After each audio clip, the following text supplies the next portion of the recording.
এই অফিসে পশ্চিমবঙ্গ সরকারের সবাইকে ডেপুটেশনে নিতে হবে, আইনে কোথাও লেখা নেই। আমি বলেছি 50% সেন্ট্রাল গভর্নমেন্ট থেকে ডেপুটেশনে চান, 50% স্টেট গভর্নমেন্ট থেকে চান। We don't want any favour, we want fair.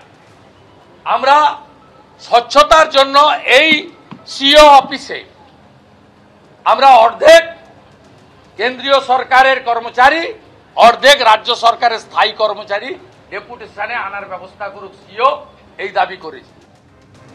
একদিকে বিরোধী দলনেতা শুভেন্দু অধিকারী নির্বাচন কমিশনে আজ দরবার করেন। এরাজ্যের ভোটার লিস্ট থেকে রোহিঙ্গাদের নাম বাদ দেবার যেমন দাবি জানান, পাশাপাশি বাড়ি বাড়ি গিয়ে সমীক্ষার কথাও তিনি বলেছেন। অন্যদিকে মুখ্যমন্ত্রী মমতা বন্দ্যোপাধ্যায় তিনি আজকের মঞ্চ থেকে যেমনটা অভিযোগ করেন যে অন্য রাজ্যে বসে এরাজ্যে ভোটার লিস্টে নাম কাটা হচ্ছে। ভোটার লিস্ট যখন শুরু হবে দরকার হলে একদিন অফিস কামাই করবেন, কিন্তু নামটা তুলে দেখে আসবেন, তারপরে যেন আর কাটতে না পারে সেটা দেখবেন। অন্য রাজ্যে বসে এ রাজ্যের ভোটার লিস্টের নাম কাটা হচ্ছে। और कोई राज में बैठ के उसका एजेंसी हमारा इधर का ऑनलाइन में वोटर लिस्ट में नाम काट रहा है। একটা বাংলার মানুষের নাম, সাথে 3টে গুজরাটের নাম, 2টো দিল্লির নাম, 3টে উত্তরপ্রদেশের নাম, 4টে রাজস্থানের নাম। এটা কি হচ্ছে? এটা কি হচ্ছে? যত কথা বলে মিথ্যে কথা বলে, একটা সত্য কথা बीजेपी बोले ना। एक डबल इंजन सरकार खाली झूठा का आश्रय लेता है, झूठा का सहारा लेते हैं। अगर आप मेरे को डिस्टर्ब बंगाल को करेंगे, हम पूरा हिंदुस्तान में घूमेंगे, हमको आप रुकने नहीं सकते हैं। हम देखेंगे आपको कितना डिटेंशन कैंप में हमको ले जाएंगे, और हम उधर में जाके बंगाली में भी बोलेंगे। আপনারা শুনলেন মমতা বন্দ্যোপাধ্যায় একদিকে যখন অভিযোগ করছেন যে অন্য রাজ্যে বসে এ রাজ্যে ভোটার লিস্টে নাম কাটা হচ্ছে, তখন শুভেন্দু অধিকারী বলছেন টাকা দিয়ে নথি বিলি করা হয়। ডেমোগ্রাফি বদলে দিয়েছে কলকাতা সংলগ্ন নিউ টাউন, রাজারহাট, এমনকি উত্তর 24 পরগনার বিভিন্ন এলাকার। অবিলম্বে বাড়ি বাড়ি গিয়ে যাচাই করতে হবে। শুনুন। কলকাতার পাশে রাজারহাট, নিউ টাউন, কসবা,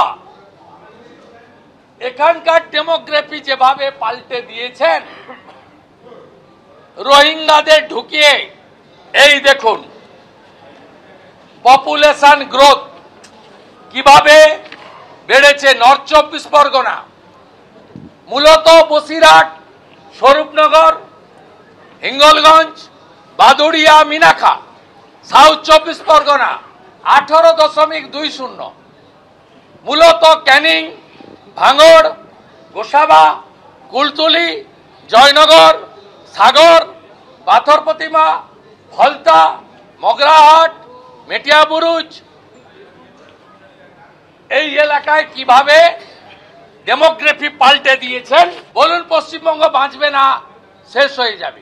আমি বলি যদি বিহারের 30 লাখ মিডিয়ার রিপোর্ট সত্যি হয়, পশ্চিমবঙ্গে 90 লক্ষ হবে। অবিলম্বে বাড়ি বাড়ি তল্লাশি চাই। আপনার সরকার পশ্চিমবঙ্গে ডেমোগ্রাফি বদলে দিয়েছে। শুধু পশ্চিমবঙ্গে নয়, যত ভুয়া আধার কার্ড, এপিক কার্ড ধরা পড়েছে উড়িষ্যাতে, ছত্তিশগড়ে, দিল্লিতে, হরিয়ানাতে, সব জায়গায় দেখা গেছে পশ্চিমবঙ্গে জাল বার্থ সার্টিফিকেট, জাল আধার কার্ড, জাল এপিক কার্ড, সাপ্লাই লাইন এবং হাব হচ্ছে ওয়েস্ট বেঙ্গল। পপুলেশন গ্রোথ, জাতীয় গড় আর পশ্চিমবঙ্গের গড় দেখুন। জাতীয় গড়ের থেকে পশ্চিমবঙ্গের গ্রোথ লাস্ট সেন্সাস 2011 10% বাড়ানো, আর ভোটার তালিকা 16 থেকে 25। মেখলিগঞ্জ 2014 থেকে 24, মানে খালার আমলে 24.77% ইনক্রিজ। মাথাভাঙা 21.79, কোচবিহার উত্তর 19.59, কোচবিহার দক্ষিণ 19.47, শীতলকুচি 24.62, দিনহাটা 25.93, একইভাবে নাটাবাড়ি, তুফারগঞ্জ, কুমারগ্রামে 21.10, কালচিনিতে 23.32। দেখুন এই ভোটার লিস্টের গ্রোথ দেখুন।